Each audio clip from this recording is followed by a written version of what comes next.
বুকের জামার ভেতর মাথা গুজে ঝুলে আছে এক বাদুর। বাতাসে উড়তে উড়তে নয়, বরং মানুষের বুকের কাছে জড়িয়ে এসে ঘুরে বেড়াচ্ছে পুরো শহর।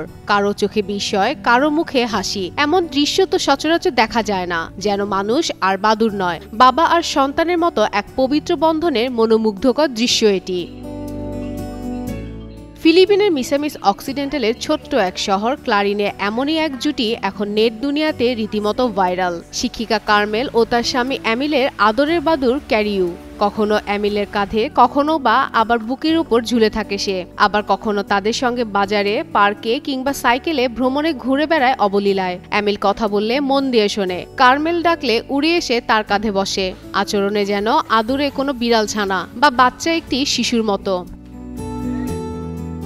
অদ্ভুত এই বন্ধুত্বের শুরুটা ছিল এক ভোরের ঘটনায়। কার্মেলদের বাড়ি ছাদে উপর পড়েছিল আহত এক মা বাদুর ও তার ছোট্ট একটি ছানা। অ্যামিল ছাদে উঠে দেখে মা বাদুরটি নিস্তেজ আর ছানাটি কাঁপছে।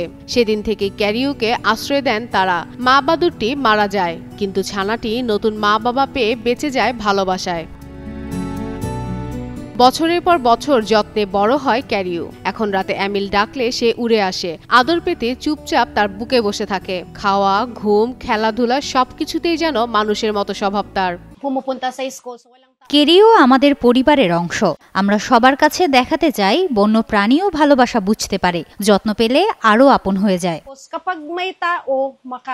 ফেসবুক ও ইউটিউবে ক্যারিওর ভিডিওগুলো এখন লাখো মানুষের হৃদয় ছুঁয়ে যাচ্ছে। হ্যাশট্যাগ ক্যারিও আর হ্যাশট্যাগ ফ্রুটব্যাট এর ভরে গেছে সামাজিক যোগাযোগ মাধ্যম। কেউ অবাক, কেউ মুগ্ধ, সবাই একমত। ভালোবাসার ভাষা একটাই, সেটা মানুষে মানুষে হোক বা মানুষে বাদুরে।